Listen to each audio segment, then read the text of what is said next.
Hi everyone, it's Jung here. Today I'm going to show you how to make these gift card holders, and I'm going to be using the Spellbinders April 2019 Large Die of the Month kit. Okay, let's get started. I like to do my die cutting first, so I'm going to be using my Spellbinders Platinum machine. And then I'm going to be cutting this piece here twice, and that's actually going to create the bag piece of the gift card holder. And the cardstock I'm using here is Nina 80-pound Desert Storm.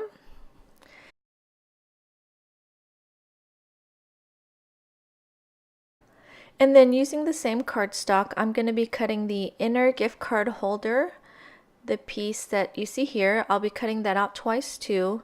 Technically, you don't have to cut this one out twice, but I wanted to cut it out twice to create a smooth back to write my sentiment on, and you'll see what I'm talking about later on in the video.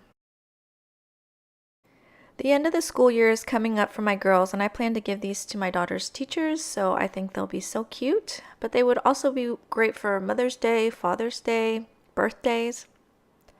Okay, so now I'm going to cut out the notches that will actually hold the gift card holder, and you only want to do that on one of the pieces that I just cut out. And you'll see what I'm talking about here.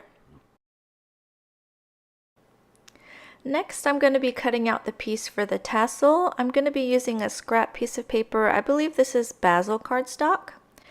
And I'm going to go back and forth through my machine several times on this one because it's such a, I don't know, intricate die, I guess is what I'm trying to say, with a lot of cut lines. And it does individually cut all those little lines, so I wanted to make sure that it cut all the way through. Next, I'm going to be cutting out the letters for the words, and it spells out for you. I'm going to be using the same cardstock I used for the tassel, and I'm going to die cut this 3 times so I can stack them and glue them together. Next, I'll be die cutting my white pieces. I'll be cutting the long handle 2 times, and then those 2 smaller pieces go along with the tassel. I have a giant Ziploc bag filled with cardstock scraps, and they're perfect for using with these die cutting projects. Do you guys save your scraps? And how do you store them? I haven't found a very good option for storing scraps, whether it's pattern paper or cardstock. Let me know if you have any good ideas. And then I'll go ahead and cut out a tag just so you can see what it looks like. I'm not going to use it on this particular bag, but I do end up using it later on another bag. Next, I'm going to cut out the pieces for the, I guess it would be the tissue paper in a gift bag. And I'm going to be using some vellum. I have this old vellum 6x6 paper pad. I believe it's die cuts with a view. And I'm going to be using the one with black polka dots. And again, I'm going to be cutting this one out 2 times. You could even cut it out 3 times. It just depends on how full you want your tissue paper to look. The die creates score lines so you can fold them to make them look like folded up tissue paper. Now that all our pieces are cut, it's time for assembly. For these 2 bag pieces, it might be a good idea to trim off one of the bottom flaps. You can of course make these bags without trimming it. You just have to remember to put adhesive on just one of the flaps, but I'm going to go ahead and cut one of them off.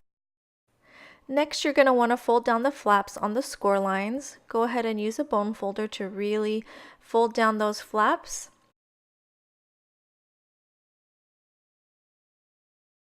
I will be using 1/8 inch score tape, and I'll put it on all of the flaps that we folded down.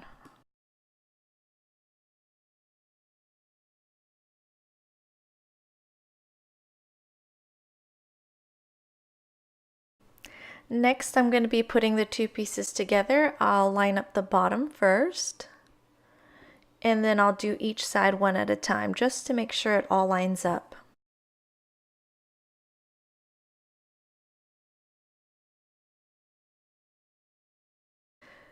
Okay, so now I'm going to be working on the actual gift card holder. This is the part that will tuck into the gift bag. And I'm going to start with working on the tissue paper. And as I mentioned before, there are some score lines that you can use. I'm going to be folding on some of the score lines, and I'm also going to be making my own lines as well, just so I can get it looking the way I like it. I'll be putting these two pieces together to make it look like one, and as I said before, you can die cut 3 pieces if you'd like. It just depends on how thick you want it to look. I'll be tucking them into that little slit that the die cuts for you, and then I'm going to be adhering them down with some 1/4 inch score tape.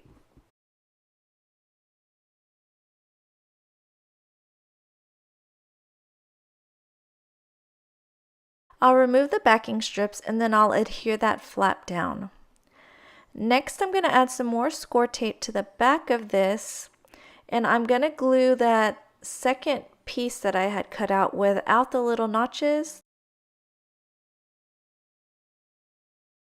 I will adhere that second piece to the back of this one, and that way, as you see here, I'll have something smooth to write my message on. If you didn't want to cut the second piece, you could always write the message on the back of the gift bag itself. If you do decide to add a second piece to the back like I did, make sure you do not add any adhesive to those small half circles right there. You want those to be able to flip up to hold the gift card.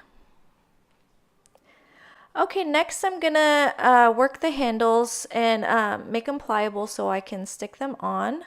I will put the handles on the back side only for now because I know for the front handle I want to stick the tassel through it first before I adhere it down. And while that dries, I'm going to work on my tassel. I'm going to be using a pen to help me roll it up. I will be putting score tape on half of it, as you see me doing there. And then I'm just going to use my pen and carefully line it up.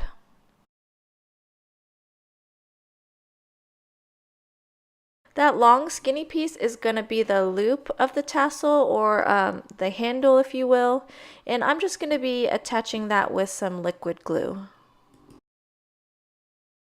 I really love that this kit comes with all the dies that you need to make a tassel. On one of the gift bags that I made, you'll see at the end, I made 3 tassels in different colors, and I think it looks really cute, and it just adds to the gift bag. Okay, before I finish off the tassel, I'm going to set it to dry so the loop will have plenty of time to dry.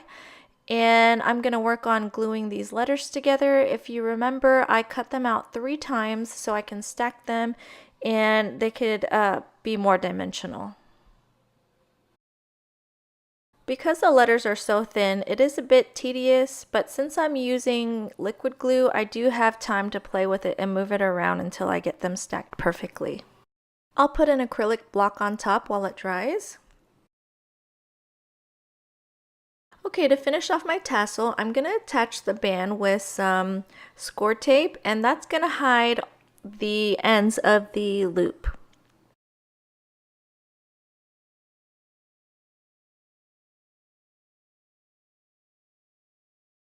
Next, I'm going to be gluing the words on the bag, and again, I'm just going to be using my liquid glue for this.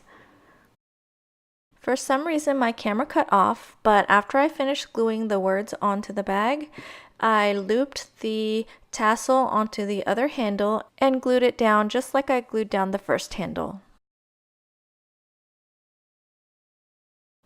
Alright, so here's the 3 gift card holders that I ended up creating with the April 2019 large die of the month kit from Spellbinders. I continued on with the gift bag that I was working on in the video, and I just added some white die cut flowers and matching enamel dots. And the white flowers are die cut from the previous card kit of the month. Those right there, I believe it was for March. And I just die cut them from white cardstock. For my next bag, I ended up using the tag that I die cut instead of a tassel. I used ribbon instead of the die cut handles for this one. And then the doily looking circle is from the December Spellbinders large die of the month kit, and I just die cut it from copy paper to have that doily like texture. And then for the sentiments, I used the Glimmer Foil Everyday Sentiments 2. And I used the same vellum polka dot that I used on my first one. I stamped the thanks with gray ink, and the sentiment is from the Thanks a Bunch clear stamp set from Spellbinders that you see here.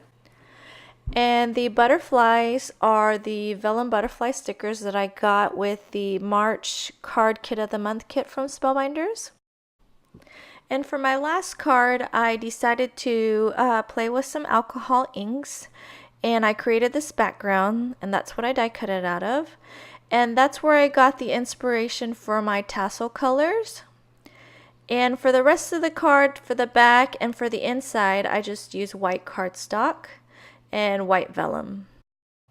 I die cut the 4U with white cardstock, and I just kept it one layer because I didn't want to take away from the alcohol background. I hope you enjoyed my video and found it helpful. I will leave the blog post where I link all the supplies in the info bar below. Thank you so much for watching. Have a wonderful day. Bye.